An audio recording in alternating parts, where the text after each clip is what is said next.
Oke, gue udah lama banget gak cerita horor. Gue udah punya segudang cerita horor yang akan gue ceritain. Tapi malam ini gue akan cerita yang paling serem, karena ini kejadian yang dialami langsung oleh kakak kelas dari temen gue. Ini pas banget nih, cuaca mendukung. Ini sekarang jam 00.33. Rumah gue sepi, ada suara rintik-rintik air, kayak horornya dapet banget. Ya emang semua orang rumah sepi lah, jam 1:30 malam. Rumah siapa yang rame? Bukan rumah doang, Min. Suatu hari kakak kelas ini lagi dapet atau lagi head. Nah, sebelum tidur dia mau bersih-bersih dulu nih ke kamar mandi yang posisinya itu di lantai bawah kamarnya, atas kamar asramanya.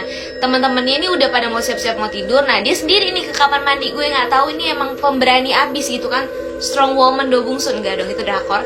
Ya pokoknya dia ke kamar mandi. Pas masuk sepi, kamar mandinya tuh bener-bener gak ada orang, cuma dia doang. Masuklah ke bilik kamar mandi, bersih-bersih segala macem. Terus dia nggak dengar ada suara gayung juga di kamar mandi sebelah dia, di kamar mandi sebelah dia, bilik kamar mandi sebelah dia. Terus dia mikir, oh ada temen gue nih. Terus dia sempat manggil di situ, dia pikir ini temennya. Dia manggil nih namanya. Gue nggak nanya namanya siapa ya, pokoknya kita sebut aja B lah. B, lo mandi juga gitu. Gak ada suara sautan. Terus dia kayak, ya udah lanjutin mandi aja, terus nggak berpikiran yang aneh-aneh. Nah, setelah keluar dari kamar mandi, dia penasaran dong si temennya ini udah selesai mandi atau belum. Dilihatlah bilik kamar mandi sebelahnya. Pas dibuka, nggak ada. Dibukain tuh atu-atu bilik kamar mandi, nggak ada siapa-siapa. Sampai kamar mandi cowok, nggak dong, kejauhan ngapain. BTW kalau si kakak kelas ini denger sampai kamar mandi cowok, kupingnya tajam bener. Kuping gue yang sering gue buat nguping gibahan tetangga aja nggak setajam itu perasaan. Udah deh bercandanya udah. Terus pokoknya pas dibuka semua nggak ada siapa-siapa, agak udah mulai berasa nih bulu kuduknya merinding, bulu ketek semuanya udah pada diri. Nah, pas madep sono udah mau keluar dari kamar mandi, dari belakang ada suara. Kalian tahu nggak sih kalau misalnya di kamar mandi itu kan basah ya? Nah, itu kan kalau jalan kayak ada plek plek plek gitu loh, kayak ada bunyi ituan air, karena itu kan kayak genangan air gitu kan. Nah, itu ada suara langkah kaki di atas lantai kamar mandi yang basah itu. Kan kayak, waduh, siapa nih? Kan dia sendiri, ini langkah kaki siapa? Situ feelingnya udah gak enak banget. Dia udah gak mau nengok ke belakang lagi. Intinya kayak dia tuh fokusnya kayak, buruan deh gue sampai kamar gitu, karena ini ada yang gak beres. Akhirnya dia gak nengok ke belakang sama sekali. Dia udah jalan aja keluar dari kamar mandi.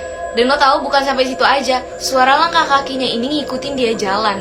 Bahkan di saat dia benar-benar udah panik banget, dia lari. Dia benar-benar lari, jalan cepet sampai lari estafet, sampai garis finish. Nggak dong, gak lucu sumpah.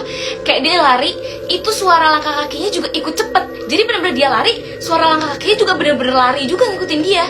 Seperti yang gue bilang tadi, kamar mandinya itu letaknya di lantai bawah kamar asrama. Jadi pas dia ke kamar itu kan dia harus naik tangga. Lu bayangin, ada langkah kaki ngikutin naik tangga cepet banget, ngikutin ritmenya dia. Nah, kagak ada wujudnya tapi langkah kaki dong. Lu bayangin aja lu kayak gitu, apa yang lu lakuin. Akhirnya dia sampai di kamar, semua teman-temannya udah pada tidur, lampu juga udah gelap. Dia buru-buru masuk ke dalam selimut, tutupin barang-barang yang dia bawa pas mandi itu udah nggak diberesin, bener-bener dibawa sama dia ke dalam selimut, tutup. Itu ada suara manggil nama dia. Tapi sorry banget, gue lupa nama kakalnya siapa, karena teman gue ceritanya udah lumayan lama nih gitu. Jadi kita umpamakan aja namanya Nindi. Jadi pas dia nutup selimut, itu bener-bener di samping kupingnya ini, masih selimutan nih, di samping kupingnya ada yang manggil, Nindi, Nindi. Udah, lu pada nggak usah pada nanya-nanya bau nggak tuh mulutnya, nggak usah, udah basi itu udah basi. Pokoknya setelah dia baca doa segala macem, itu nggak lama udah nggak ada suara lagi, udah nggak ada suara langkah kaki, udah nggak ada suara yang manggil dia. Dia kira ngeberaniin untuk nurunin selimut.